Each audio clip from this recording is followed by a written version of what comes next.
जी नमस्कार, मैं हूं सुनील सिंह और आप देख रहे हैं आजाद सिपाही। झारखंड की मुख्य खबर में सबसे पहले धनबाद में अवैध कोयला कारोबारियों ने किया सीआईएसएफ की टीम पर हमला। रिम्स अस्पताल में हुई दुष्कर्म के मामले के बाद 1100 से ज्यादा सीसीटीवी कैमरा लगाए जाएंगे। जेपीएससी सीजीएल परीक्षा पेपर लीक मामले में हो रहे चौंकाने वाले खुलासे, बाबूलाल मरांडी ने लगाया आरोप। केंद्र सरकार ने देवघर एम्स शासी निकाय में सांसद सुखदेव भगत और निशिकांत दुबे को सदस्य बनाया। राज्य बैंकर्स समिति की बैठक में वित्त मंत्री राधा कृष्ण किशोर ने बैंकों के शिफ्टिंग का मामला उठाया। अब खबरें विस्तार से। इन दिनों कोयला तस्करों का मनोबल भी सातवें आसमान पर है। यह कोयलांचल में अक्सर देखने को मिल रहा है। गल्फरबाड़ी गोपी थाना अंतर्गत कोयला तस्कर अपने काम में बाधा उत्पन्न करने वाले आम लोगों को तो छोड़िए, अधिकारियों को भी नहीं बख्श रहे हैं। ताजा मामला निरसा के गल्फरबाड़ी क्षेत्र का है। यहां बंद पड़े वन स्टैंड कारखाना में अवैध खनन स्थल पर छापेमारी के लिए सीआईएसएफ की टीम गई थी। कोयला तस्करों ने सीआईएसएफ की टीम पर हमला कर दिया। इस घटना में टीम के सदस्य बाल बाल बच गए। इस मामले में थाने में शिकायत दर्ज की गई है।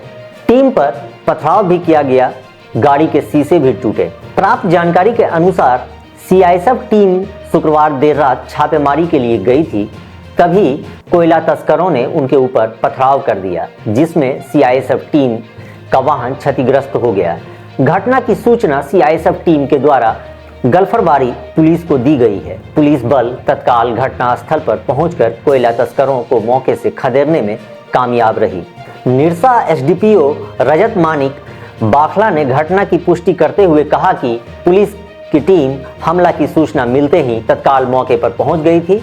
कोयला तस्करों को खदेड़ दिया गया। सीआईएसएफ के द्वारा घटना की लिखित शिकायत की गई है।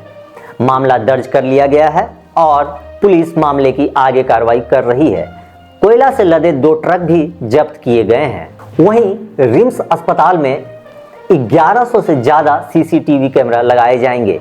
रिम्स में दुष्कर्म की घटना के बाद रिम्स प्रबंधन ने यह कदम उठाया है। शनिवार को रिम्स के पीआरओ राजीव रंजन ने बताया कि जब रक्षा करने वाले ही ऐसी घटना को अंजाम देंगे तो सुरक्षा कौन करेगा। इसलिए अब रिम्स अस्पताल में 1100 से ज्यादा सीसीटीवी कैमरा लगाए जाएंगे।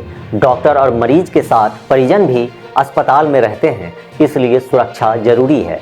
हर भवन में एक एंट्री पॉइंट होगा। मल्टीपल एंट्री पॉइंट को बंद कर दिया जाएगा।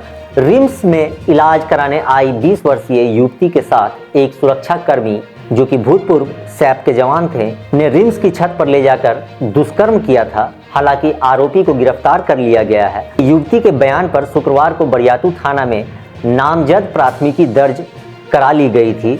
अब आरोपी सैप जवान का नाम संतोष कुमार बारला को गिरफ्तार कर जेल भेज दिया गया है। भारतीय जनता पार्टी के प्रदेश अध्यक्ष और पूर्व मुख्यमंत्री बाबूलाल मरांडी ने कहा कि जेएसएससी सीजीएल परीक्षा पेपर लीक मामले की जांच जैसे जैसे आगे बढ़ रही है, वैसे वैसे चौंकाने वाले खुलासे हो रहे हैं। मरांडी ने सोशल मीडिया एक्स पर लिखा है कि पेपर लीक माफियाओं द्वारा रची गई सुनियोजित साजिश का अंदाजा इसी बात से लगाया जा सकता है कि पेपर लीक गिरोह ने परीक्षा से एक दिन पहले ही प्रश्न के उत्तर उपलब्ध करा दिए थे। उन्होंने कहा कि इतना सब होने के बावजूद जिस हड़बड़ी में खुद को क्लीन चिट देकर आयोग ने परीक्षा परिणाम जारी कर घोषित किए, उससे पेपर लीक की साजिश में आयोग की संलिप्तता से इनकार नहीं किया जा सकता है। साथ ही कहा कि मुख्यमंत्री हेमंत सोरेन इस मामले की गंभीरता को समझते हुए आयोग की संभावित लापरवाही की जांच और पेपर लीक माफियाओं पर कठोर कार्रवाई सुनिश्चित करें। केंद्र सरकार के स्वास्थ्य एवं परिवार कल्याण मंत्रालय ने झारखंड के 2 सांसदों डॉक्टर निशिकांत दुबे और सुखदेव भगत को देवघर एम्स के शासी निकाय का सदस्य बनाया है। इस निर्णय से संबंधित गजट स्वास्थ्य मंत्रालय ने जारी कर दिया है, जिसमें बताया गया है कि इन दोनों सांसदों का कार्यकाल 5 साल तक रहेगा। गजट में इस बात का भी जिक्र किया गया है कि शासी निकाय एम्स के विकास और सुविधाओं पर नियमित रूप से बैठक करेगी और अपनी शक्तियों का प्रयोग करेगी।